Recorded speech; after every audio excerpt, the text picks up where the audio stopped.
Brigitte Baillet, astrologie, numérologie. Brigitte Baillet réalise votre thème. L'étude de votre thème requiert de nombreuses heures de recherche. De ce fait, un délai d'attente est souvent nécessaire. Brigitte Baillet utilise l'astrologie et la numérologie afin de vous transmettre les énergies du moment et vous éclairer sur votre chemin de vie. Entretien personnalisé et réalisation de votre thème. Pour contacter Brigitte Baillet, rendez-vous sur facebook.com/brigitte.astrologue.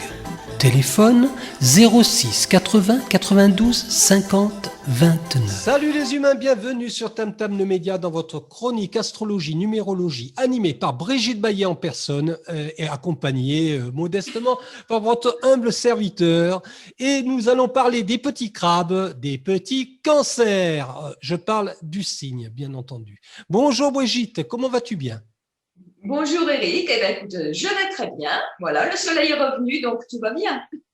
Oui, ça fait du bien, un peu de vitamine. Ça fait du bien au moral et puis c'est quand même beaucoup plus joli quand le soleil est présent. C'est exact. Alors, le programme aujourd'hui, Brigitte, évidemment, le cancer. Oui, le signe du cancer. Le signe du cancer, mais un petit peu l'actualité, les tendances. Voilà, un petit peu, un petit mix parce que voilà, le cancer, donc nous sommes rentrés dans ce signe vers le 20 juin, donc je ne suis pas en avance, mais j'étais un petit peu en vacances. C'est pas grave. Voilà. Sur Tam Tam, le média, on prend notre temps. Oui, et il faut le prendre. Voilà. Donc, le signe du cancer, donc nous sommes en pleine saison du cancer, c'est un signe cardinal et tous les signes cardinaux débutent une saison. Donc, nous sommes en été. Bon, même si depuis quelque temps, on ne le voyait pas trop. Mais c'est le signe d'été, le premier signe de l'été en tout cas. Donc, ça marque toujours le début de la saison, l'élan. C'est aussi un signe d'eau, donc signe d'émotion, émotionnel, le cancer. Ah, c'est un copain du poisson alors. Oui, bah, tous les signes d'eau, cancer, scorpion, poisson, c'est les émotions. Voilà. Je confirme. C'est aussi un signe féminin, donc nous étions avec le signe des Gémeaux le mois dernier, qui est un signe masculin, et là nous passons en signe féminin. Donc, de la douceur, s'il vous plaît. De la féminité. Voilà. C'est un signe donc, qui symbolise la graine, ce qui va germer et pousser. D'accord. Le cancer, ça représente la matrice. La matrice dans le sens cocon, oui. L'utérus pour faire germer voilà, la graine. La mère, la matrice. C'est ça, tout à fait. Donc, c'est un signe qui a une grande sensibilité, qui a besoin aussi de se protéger, de protéger sa famille. Le cancer est très famille. D'accord. C'est très difficile de couper un cancer de sa famille. Il y revient toujours, à un moment ou à un autre, même s'il établit de la distance par moment, mais il y revient toujours. En tout cas, il a besoin de créer son cocon à lui, sa famille, avoir vraiment… c'est sa sécurité intérieure, on va dire. D'accord, très bien. Ce sont ses fondations. Oui, tout à fait. Oui. Il a besoin d'avoir des racines. Il peut avoir tendance un petit peu à vivre dans le passé, d'ailleurs. Voilà. Donc, c'est un signe aussi qui a des angoisses, mais des angoisses un peu diffuses, un petit peu… il n'arrive pas à mettre les mots sur ses angoisses. C'est quelque chose qu'il ressent. Et c'est un signe qui réclame en permanence une attention constante au niveau affectif. Parce que lui, il donne beaucoup, il est très présent justement pour les autres et il attend aussi beaucoup des autres. D'accord. Donc, il peut être déçu, évidemment. D'accord. Et ce sont des charmeurs, les cancers. Ah, d'accord. Oui. Ils savent charmer. Bon, alors, il y a deux types de cancers. Nous avons le cancer qui est plutôt sédentaire, donc un petit peu pantouflard, Et nous avons le Cancer qui est un petit peu plus bohème, qui voyage beaucoup, qui va d'un endroit à un autre, qui peut être un petit peu désordonné, on va dire. D'accord. Alors, il a beaucoup d'imagination puisqu'il est régi par la Lune. Ok. Donc, il a un côté aussi très créatif. Mais comme il n'a pas trop le sens pratique, ça peut lui amener quelques échecs. L'imagination est là, la créativité est là, mais après, comment la mettre en pratique, ça, des fois, c'est une autre histoire. D'accord, très bien. Alors que le poisson est plus à l'aise avec ça, je trouve. Oui, oui, il s'adapte beaucoup plus. Hein, le poisson est plus à l'aise. Tu vois, Oui, je suis. mais tout à fait. Tu vas bientôt en savoir presque autant que moi. Tu sais bien que je suis très intuitif. Exactement, oui. Mais les signes d'eau sont des signes intuitifs. Et je vais me faire te dire un scoop, et il sera enregistré. À la retraite, donc prochainement, j'envisage de développer l'intuition. Ah, très bien. Ah ben, tu as tout pour, de toute façon, en étant voilà, le signe des poissons, signe d'eau intuitif, donc les signes d'eau peuvent développer davantage leur intuition. Mais là, actuellement, je pense que c'est valable un petit peu pour tout le zodiaque. Il est temps que les gens développent aussi cette partie d'eux. Il n'y a pas que le concret, le matériel, il y a aussi l'intuition. Et chacun a de l'intuition, donc chacun peut développer cette partie de lui. Très Ça, bien.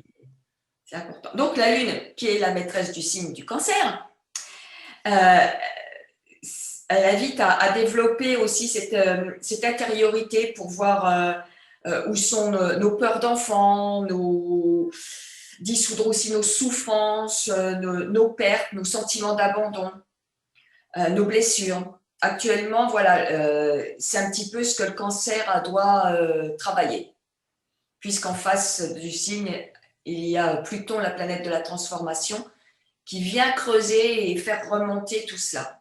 Donc le Cancer, c'est vrai que depuis quelque temps, il a pas mal de boulot.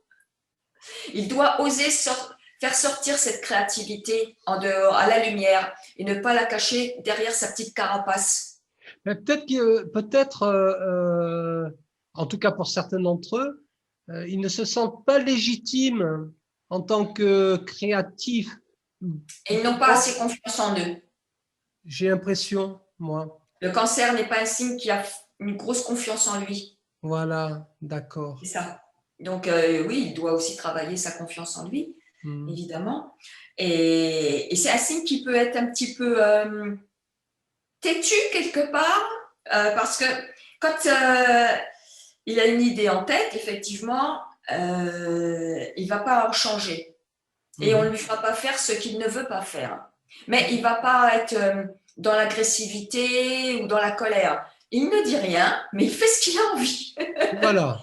Voilà. Ou il ne fait pas ce qu'il n'a pas envie de faire. D'accord, voilà. Très bien. Ouais. Il sera pas dans la grande force d'inertie.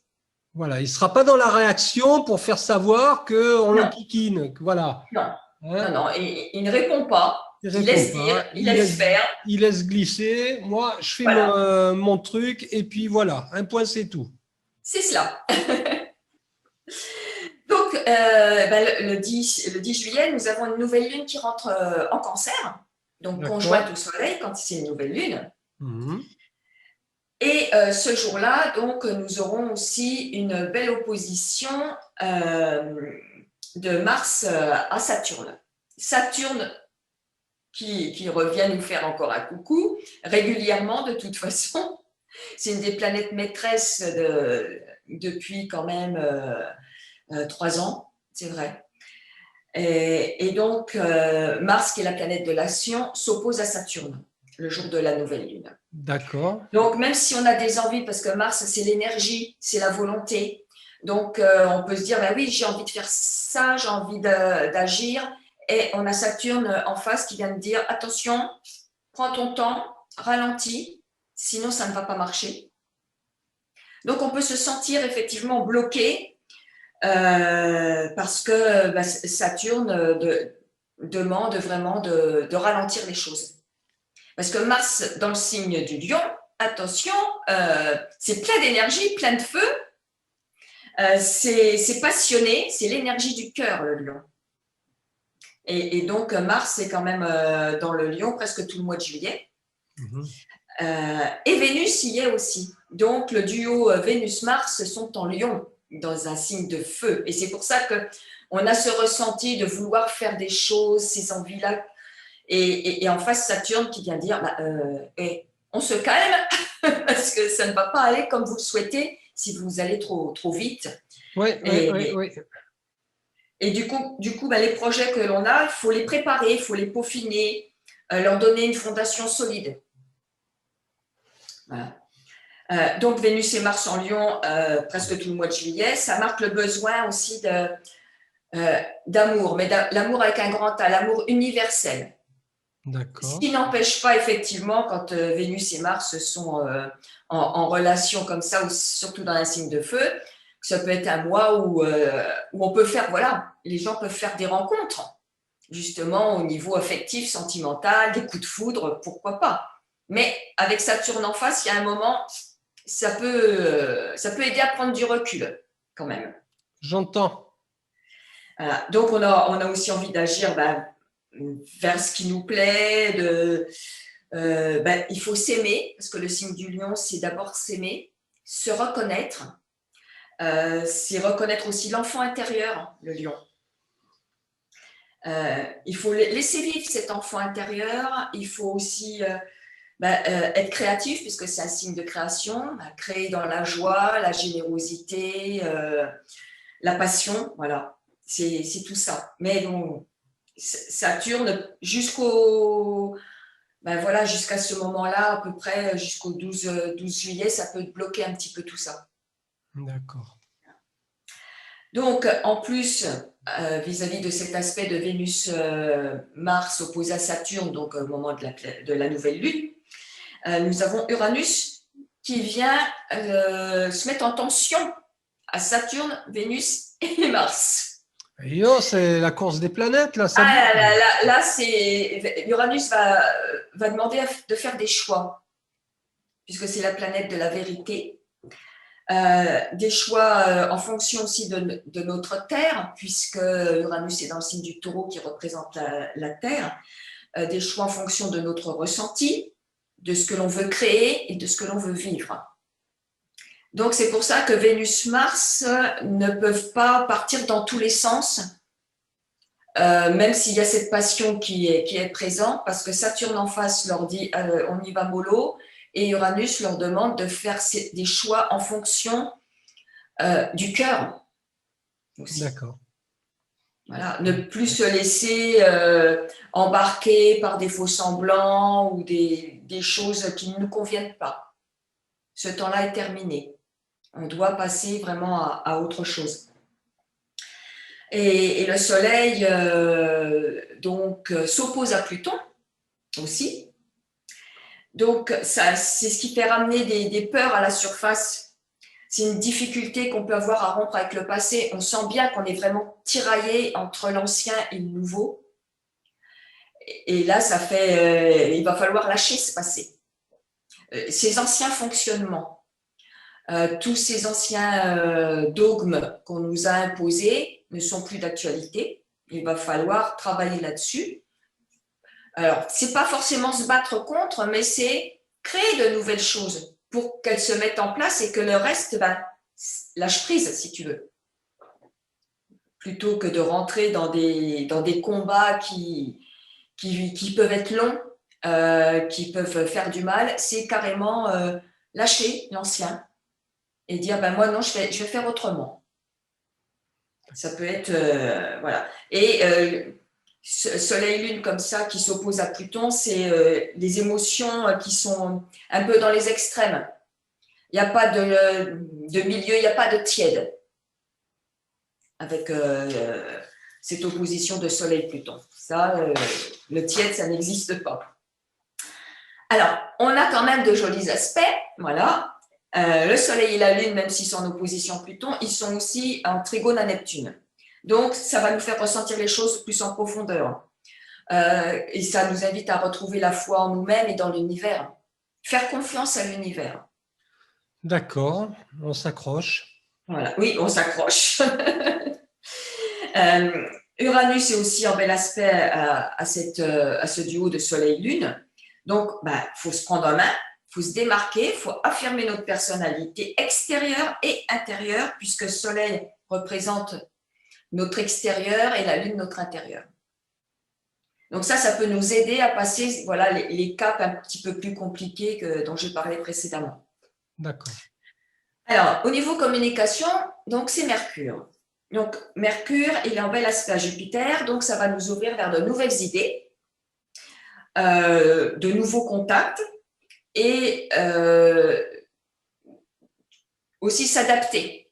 Voilà. Il faut qu'on puisse s'adapter aux changements brusques qui arrivent, à des choses à l'inattendu. C'est comme ça qu'on va mieux le vivre. Parce qu'il y a quand même ce carré toujours à Neptune qui nous jette encore dans le flou actuellement. On ne sait toujours pas où on va. Ça, c'est l'aspect Mercure-Neptune qui est en tension. Et on est toujours dans cette nébulosité. D'ailleurs, ça fait quelques jours que le matin, on a un peu de brouillard quand même. Oui, c'est clair. Aussi. Mais ça va permettre aussi d'abandonner des activités qui sont plus... qui peuvent être superficielles ou des relations superficielles aussi, hein, pourquoi pas. Pour garder l'essentiel, ça demande aussi d'être honnête avec soi-même. D'accord.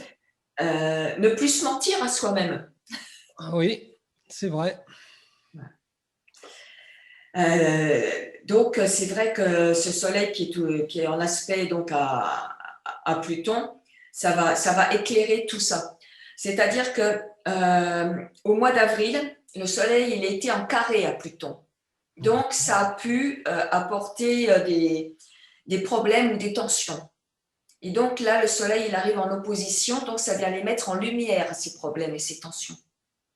Alors, par exemple, si ça se passait dans votre maison 2, par exemple, c'est le domaine des valeurs, des dons, la façon dont on gagne de l'argent.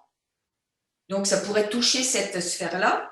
Et comme Pluton est en face, qui demande une transformation, une évolution.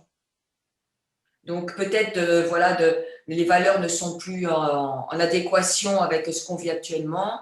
Voilà. Si ça touche la maison de la communication, c'est ça qui sera à remettre en cause, la créativité, par exemple, c'est la maison 3.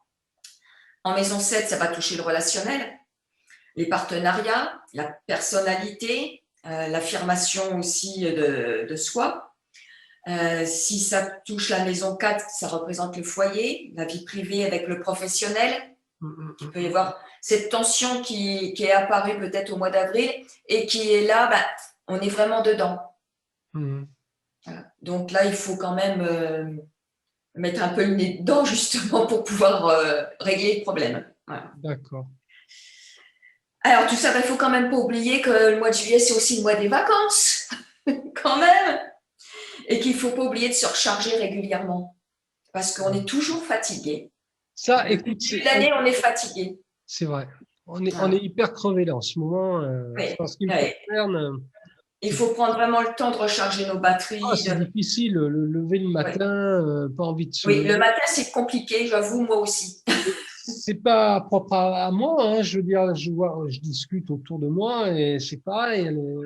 J'ai des retours à ce sujet-là, c'est très compliqué, quoi. De se motiver, de se motiver, se lever. Ouais, mais les énergies actuelles, c'est vrai que quand même depuis 2 ans, sont assez fortes. On est beaucoup bousculé. C'est ça quand on passe d'un ancien monde à un nouveau. Il y a quelque chose qui se déstructure, qui s'écroule. Donc, on n'a plus de repères. Et on doit créer quelque chose de nouveau. On ne sait pas encore comment le faire.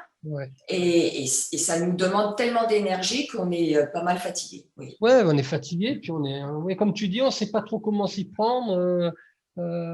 Puis certains ne veulent pas lâcher, hein, on ne veut pas lâcher prise non plus. Hein, non, c'est vrai. C'est le lâcher prise qui est compliqué. Lâcher ce qu'on croit détenir d'ailleurs, lâcher ce que l'on croit détenir. Exactement.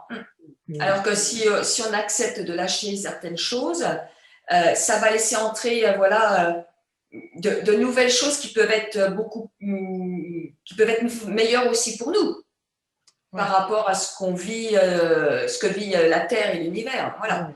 Il faut apprendre Ça demande un effort, ça demande une prise de Oui. conscience, ça demande beaucoup d'efforts en fait. Oui, c'est pour ça qu'on est fatigué. Voilà. Parce qu'on travaille beaucoup sur nous aussi, Voilà. en plus de tout ce que c'est qu'on a à faire à côté. Oui, c'est ça, c'est ça. Et puis on n'a pas les réponses, on n'a pas forcément les réponses.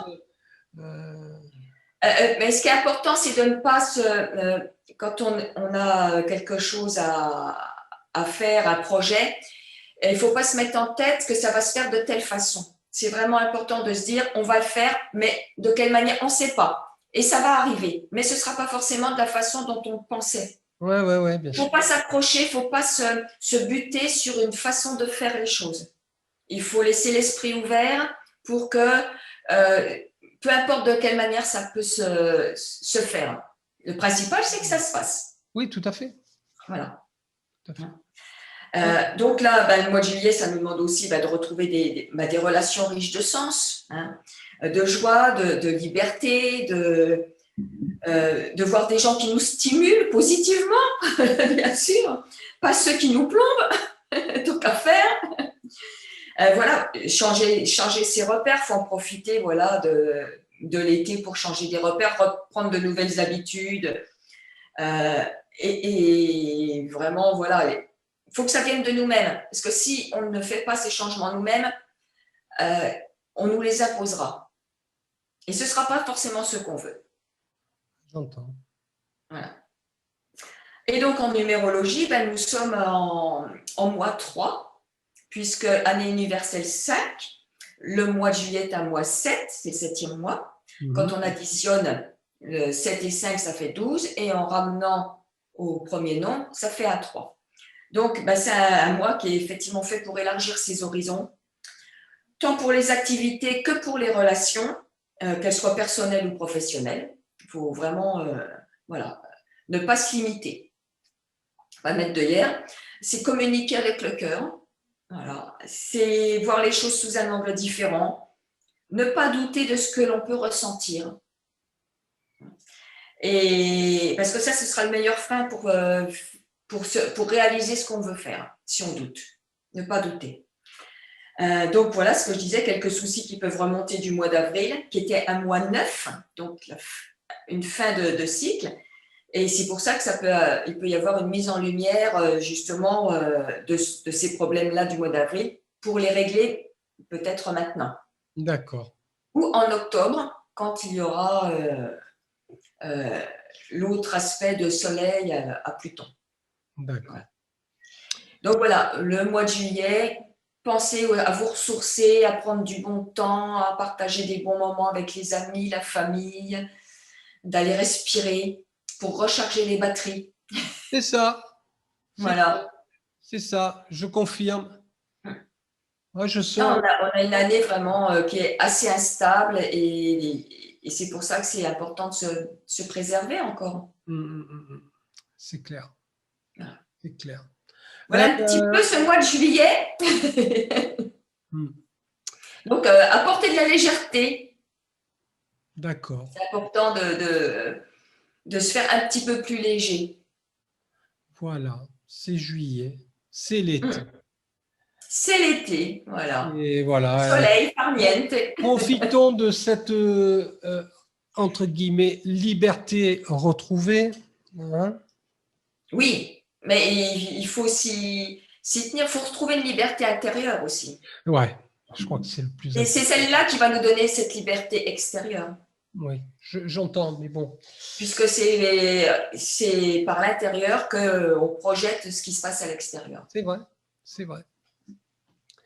C'était intéressant tout ça, mais c'est… Voilà, c'était le mois de juillet avec le mois de juillet et la nouvelle lune, voilà. Ouais.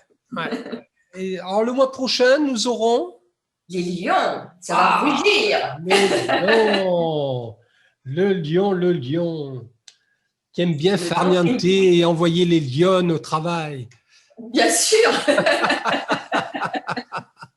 c'est un signe de cœur, de générosité. On en parlera le mois prochain. Voilà, on verra le mois prochain. Il y aura aussi pas mal de choses à dire encore. Voilà, une pensée particulière au cancer. Hein, oui. Et on leur souhaite un beau mois de juillet. Voilà. Oui, voilà. Sortez de votre carapace, les petits cancers. Voilà. Profitez de l'été. C'est ça. Merci beaucoup, Brigitte, pour ce rendez-vous. Et puis, rendez-vous le mois prochain avec une belle crinière. Voilà, on va essayer de sortir la crinière.